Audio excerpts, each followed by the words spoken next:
Well, Mike, what do we think we know what's going on in the college football world with NIL? Something throws up like we see what happened at Tennessee. Were you surprised by that? And is it just one of those things where we're learning as this thing goes along? I don't think it should surprise any of us, right? We can talk about this forever, but we're trying to build an NFL system in an amateur model, and we don't have rules, we don't have regulations, and we don't have leadership in one position that controls all of us. And so you're going to continue to see more of this. And there's two people to look at in this situation. The young man, you can't blame him for what he's doing, and you can't blame Tennessee for what they're doing.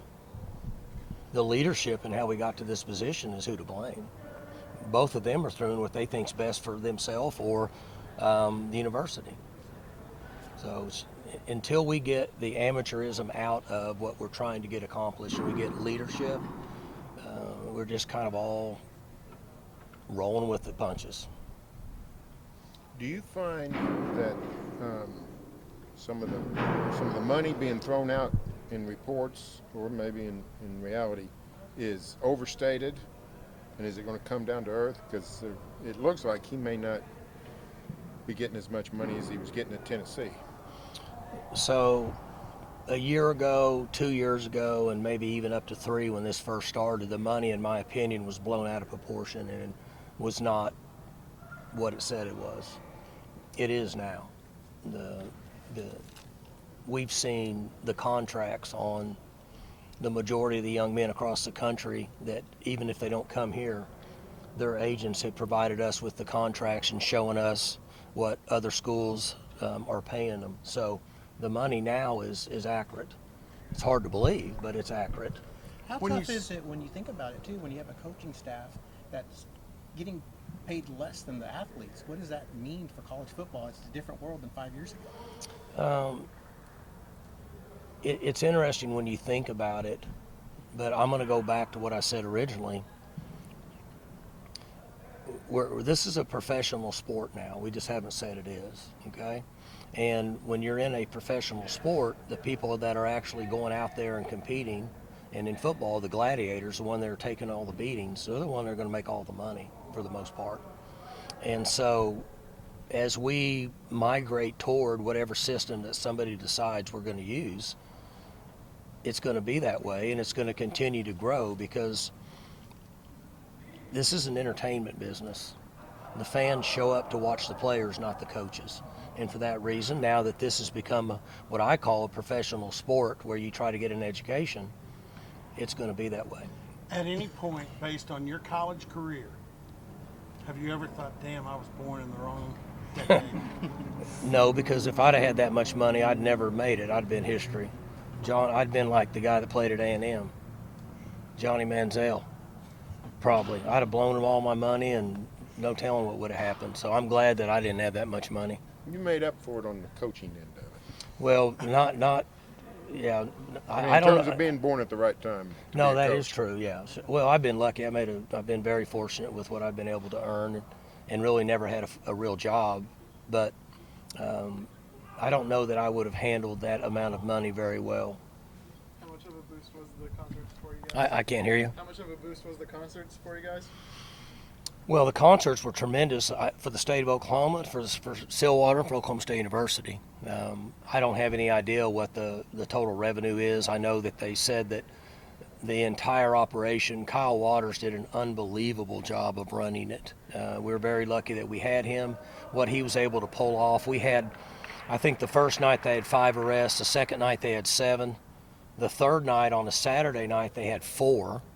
And then I didn't get the news on a Sunday, but when you talk about 60,000 people being here, 250,000 people roughly, in that type of environment, and we didn't have any issues at all, it was a great accomplishment. And I think it's something that we should do every year, regardless of NIL. I think it's good for the community. I'm sure the vendors in Stillwater were excited about it. There were people from all over the country here. When we were finishing practice, I'd walk out to my car. I think it was Saturday, and they were tailgating out here, and they had a Nebraska flag. You know, Nebraska people came down here, and they excited about the concert. So I don't know that we could say it was anything other than a huge success. You were backstage some with the performers with your introductions for CCR. The guy from Turnpike Troubadours, and they're a pretty good band. They're going to England in June. Yeah, they're all He stood good. out Yeah. there and said, "Thank the audience that these have been the best 3 shows of my life." Did you get that feeling backstage? They were They were, giddy? yeah. You know, the first night I was there, because they hadn't performed. Ragweed hadn't performed in 15 years together, and so it was almost like the Blues Brothers. You know, they were getting the band together, and they were a little bit nervous. And then when they got out there and they got rolling, and then every night they just got more confident. But Turnpike and Canadian, those guys were so excited to get back into the flow, and the crowd was very accepting of them, and they just fed off their energy, in my opinion. How about the quarterbacks? Here, Yeah. yeah, they're doing good. I mean, I watched them really close today. They're. It's not that nobody's stepping up. It's just that all of them are playing pretty good. How are you feeling about Saturday? Excuse me? How are you feeling about the fan day on Saturday? Well, I shared with the staff a little bit this morning, and I'm going to go over it again with them tomorrow, that this team needs to play a game, and we're going to play a game. We're going to split teams. We're going to split coaches, and we're going to play a real game. This team needs to play a game. I need to see them play a game, and I made that decision yesterday, and I haven't shared it with the staff. In fact, this is the first time I've mentioned it, but we're gonna officiate it. We're gonna split the staffs up. We're gonna call plays. We're gonna play. In my mind, I'm thinking. No, I'm thinking 15, 15, 15 with no halftime. To me, halftimes on spring games are bummers. A lot of people leave, and everybody's just sitting around. Mom's got little kids, and they're wanting down on the field. So I'm not for sure yet, but I'm thinking a 15-minute quarter, 15-minute quarter, and a 15-minute quarter, because that should be about an hour and 15 minutes ish, which is about what we need. So I'm gonna get with them in the morning, and we'll split teams up, and we'll have a kickoff. We'll do kick return. We'll do punt return. I want to see everything right now with these guys. There's so many new players that have played and competed well in practice, and I don't know anything about them, so I want to see them playing a game. So we're gonna play a game. You want to go Obviously- equal, or are you going to try and go ones versus ones, twos versus twos? No, we're going to split, just like we did when my first 4 or 5 years here. We'll let the coaches draft players, and we're going to split the team, and we're going to play a game. I want to see them play a game. Obviously, that's a reward for the fans, but what about for the players? That's got to be exciting for them to get to actually compete like that. Well, they'll love it. They want to play a game. They just soon come out here and scrimmage all day. They love that. So it's good for them. I have to make decisions on what's best for us, not always for them, but it's good for them. And I think the fans will like it. There's been such negative response across the country about spring games and spring finales and spring whatever you call them anymore. My buddies, my cronies I grew up with, they text me all the time articles about how negative everybody's being with spring games. So middle of last week, I started to think I need to see these guys play a game, and then the fans want a game anyway, so I'm thrilled for the fans to make them happy. But more importantly, this team needs to play a game, and we've held up from a health standpoint that we can do that. The majority of the years, we didn't have enough big guys to play a game because in the off seasons when they get their shoulders repaired and they can't play. But we're 3 deep in the offensive line. We're 2.5 deep in the defensive line, so we got plenty of guys. So we should be able to play a full game and keep score and just not have a half, just play straight through. And at the end of 3 quarters, I say that, but we'll finalize it here after I talk to the staff. At the end of 3 quarters, somebody's a winner and somebody's a loser. The winners get lobster and steak, and the losers get hot dogs. I would prefer to eat hot dogs, but so we're going to play a game. What's the biggest thing that you get out of that? You said you want to see these guys play a game. What do you get out of that? I haven't seen 32 of these guys play, and in my mind, just counting roughly 26 of the 32 guys that are here are going to be in a position to maybe contribute to help us next year. And I need to see them play in a game some, because I'm trying to figure out, whenever we have a personnel meeting on offense and defense, when they tell me what they think, I need to know if I agree with them or not. Do you worry what Matt Rule talked about? People poaching? Sure, yeah, I do. And I mean, you always worry about the same things people bring up. You worry about poaching. You worry about somebody getting feeling like you established a depth chart and left me off the depth chart, and you worry about getting somebody banged up. I get all that, and those are a concern of mine. You know, as a head coach, those things keep you up at night. But we need to see them play a game. They need to play a game. I think it's good for our team. I know it's good for me. The players want to do it, and I think the fans will love it. I think the fans will show up to be able to watch us play a game. So, Have you thought through the weather situations yet? I saw it. Yeah, you have a 29% chance of rain in the morning up till noon, and then you have an 84% chance of thunderstorms after 12 o'clock. So, if we feel like that it stays consistent like that, we may back it up till an 11 a.m. kickoff. I'd like to do it at 1 o'clock, but obviously I've lived in Oklahoma a long time, and I know what happens when the humidity starts building in the afternoon in Oklahoma. And if they say it's in the 80s and 90%, we'll move the thing back a couple hours and try to get it in prior to doing that. The rain doesn't bother us. I don't want that for the fans. But obviously thunderstorms are going to send us into the locker room, and that's not what I want to get done. I thought about moving it to next weekend, but they're talking about Thursday, Friday, Saturday, Sunday, rain all the way through. When they say that in Oklahoma in the spring, that usually means it's going to be a steady rain. So I have thought about it. Right now we're going to go at 1 o'clock. If this chances of thunderstorms goes up and stays high, we can back it up till 11. Will a game bring a level of intensity that just isn't in practice? Is that part of the reason you want to see it? Or? And practices are pretty intense. But it's different when you go out and get ready and you just stretch, you go play a game, and people are watching you, and coaches are off the field, and you don't have any help. You're out there on your own. So that's what I'm wanting to see, and that's why I think we need to play a game, and we're healthy enough to play a game. The portal officially opens tomorrow. Do you foresee any big movement, either going in or out from your team? It'd be a crystal ball, guy, if you had that. The portal eventually is going to get to where nobody really even talks about it, because it's just going to become a part of college football. You would say percentages will tell you that we'll have 3 or 4 or 5 guys go in and pick up 3 or 4 or 5 guys. I mean, that's kind of what you do now. Maybe we have one, maybe we don't have any, I don't know.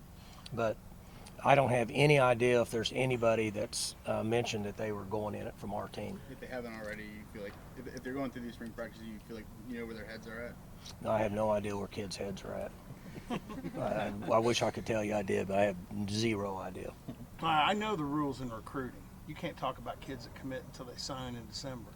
What's the portal rule? I mean, you've been active here. Can you talk about guys that have, or do you even know the rules? Nobody knows what the rule is, because they sign now. Guys that are so-called committed are signed. Right. So there's a more binding factor there than there is with high school players, with the exception of they could sign and then turn around and leave, because there's nothing binding even with the portal. So I'm not sure what the rules are, and I don't think anybody else knows. Why not talk about them until they get here, right? Yeah, I mean, I don't even know what committee would do anything about it. What are they going to do? Well, I know, but I mean, for you. That's why I still think next Saturday we should go scrimmage OU. I mean, what difference? What are they going to do to us? Put us on double secret probation? I mean, you know double secret probation, don't you? So you're showing your age. There's a few of us. Yeah. When something happens like happened at Tennessee, I mean, as a head coach, you got to hate it and think, all the things everybody thinks. Is there any piece of you that said, I wonder if we could get that guy? Well, we don't need him now with what our setup is, and we can't afford him. So, I mean, I just call it like it is. I mean, he's not in our league financially, but we're good with where we're at. I feel comfortable with where we're at. You know, the young man and his agent and his family and Coach Heupel and his staff and the university, they're both right. They both have a right to do whatever they want, okay? But in the big picture, the one that could suffer for it is Coach Heupel, because I was told they don't have anybody on the roster that's played. I don't know. Right. That's right. Well, that's a big difference. So that could be a huge impact on them based on that decision that was made. And if you just look at it and call it the way it is, that's who could pay the price for it. Do you worry about this situation happening again somewhere only instead of April, it's August? Oh, it will happen. Somebody in mid-August saying, I'm going to go down the road. It's just a matter of time. Happens in the NFL, right? The guys hold out and don't play, don't start the season. Right. What's going to happen? I mean, that's what we're doing now. It's the same situation. Until there's an agreement made, it's collective bargaining, until somebody's supervising it, and everybody has to meet these standards, it's only going to continue to get worse. So what we do here is we just react to what happens and go. If we lose a player, we go get another player. You know, now you would hate to lose Roger Staubach and try to go replace him, but that's going to happen now because these agents can demand a lot of money based on what the market is out there. A couple more wrapped up with the portal and the potential of the 105 roster. Like, do you even have an idea of really how to approach putting a roster together for August at this point? Do I have an idea? It's another reason I want to have a game. We need to play a game. So I have a pretty good idea in my mind of what we have here on our team and even some of the new guys because we practiced enough now. But we still have to, if she signs this and doesn't grandfather players in, which I think that's what she's wanting to do, then you're going to have to get to a 105 at some point. And we've got 8 or 10 guys that are right on the bubble. So the more that we can do to give each one of those young men an opportunity to solidify a spot is the right thing to do for the young man and for our program, in my opinion. And that's another reason why we need to play a game. You mentioned being 3 deep on the offensive line. Just kind of how is that group coming together this week? They're doing fine, but none of these guys ever played. So they're much better now than they were 2 weeks ago. We're a better team now than we were 2 weeks ago. I'm pleased with where we're at on both sides of the ball. And we're not doing a lot of special teams. We're doing drill work, but not a lot of team stuff. But we'll do live special teams in this game. I want to see certain things. And so we'll do punt return, kick return. But we're further along as a team, and we're further along even in the offensive line. But we still have a lot of work ahead of us. Thanks, guys. Thanks, Coach. Good. Thanks, Coach. I think me and Barry, though.